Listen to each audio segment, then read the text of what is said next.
জাহাজকে পণ্যের গুদাম হিসেবে ব্যবহার করা হচ্ছে, এমন বাস্তবতায় পবিত্র রমজানে বাজারে নিত্য প্রয়োজনীয় পণ্য ও ভোজ্য তেলের সংকট কাটাতে এবং দামের ঊর্ধ্বগতি নিয়ন্ত্রণে বন্দরের বহির্নোঙরে নিয়মিত টহল সহ অভিযান পরিচালনা করছে নৌ পরিবহন অধিদপ্তর ও কোস্টগার্ড। নাজমুল সাদিকের রিপোর্ট, ক্যামেরা ছিলেন সঞ্জীব দে।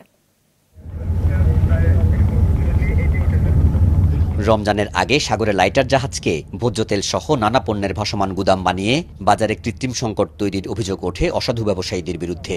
তাদের রুখতে লাইটার জাহাজ, ট্যাঙ্কার সহ খাদ্য সামগ্রী ও ভোজ্য তেলবাহী জাহাজকে বন্দর সীমানায় 72 ঘণ্টার বেশি অবস্থানে নিষেধাজ্ঞা দেয় চট্টগ্রাম বন্দর কর্তৃপক্ষ।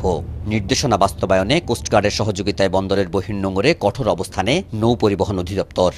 আমরা ভোজ্য তেলগুলো দেখবেন যে ট্যাঙ্কারের মাধ্যমে দেশের বিভিন্ন প্রান্তে যাচ্ছে, আমরা সেগুলো দেখছি এবং সেগুলো দেখছি আমরা নিয়মিত প্রত্যেক দিন সকাল থেকে সন্ধ্যা পর্যন্ত এই কাজ করে যাচ্ছি।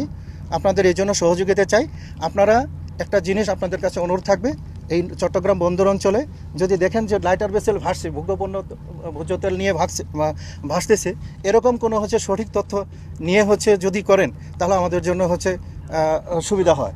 টানা সপ্তমবারের মতো বেস্ট টিস্যু পেপার ব্র্যান্ড হিসেবে স্বীকৃতি পেয়েছে বসুন্ধরা টিস্যু।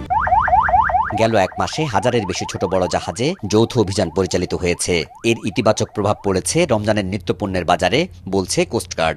বাংলাদেশ কোস্টগার্ডের আওতাধীন কোনো এলাকাতেই যাতে কেউ এই ধরনের ভাসমান গুদাম তৈরি করতে না পারে, বিশেষত লাইটার জাহাজগুলো যাতে খাদ্যপণ্য এবং ভোগ্যপণ্য নিয়ে যেতে পারে, সেটা নিশ্চয়তা বিধান করছে এবং এর ফলশ্রুতিতে বাজারে অন্যান্য পণ্যের সাথে সামঞ্জস্য রেখে ভোজ্য তেল এবং ভোগ্যপণ্যের দাম কমে আসবে বলে আমরা দৃঢ়ভাবে বিশ্বাস করি।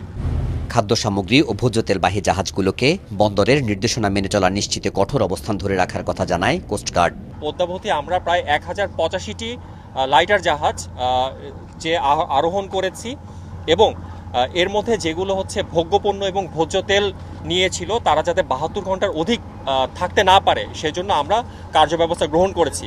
এর মাধ্যমে আমরা সার্বিকভাবে নিশ্চিত করার চেষ্টা করেছি তারা যাতে খুব কম সময়ের মধ্যে তাদের পরবর্তীতে যে গন্তব্য, বিশেষত তারা চাঁদপুর হয়ে ঢাকার দিকে যারা যায় অথবা বরিশাল এবং আভ্যন্তরীণ নৌপথে দিয়ে যারা সারা দেশে ছড়িয়ে পড়ে, তারা যাতে সঠিক সময়ে পণ্যগুলো নিয়ে চলে যেতে পারে এবং এই বহির্নোঙর, চট্টগ্রাম বহির্নোঙর বিশেষত তারা যাতে কেউই ভাসমান গুদামে পরিণত না হয়ে থাকতে পারে।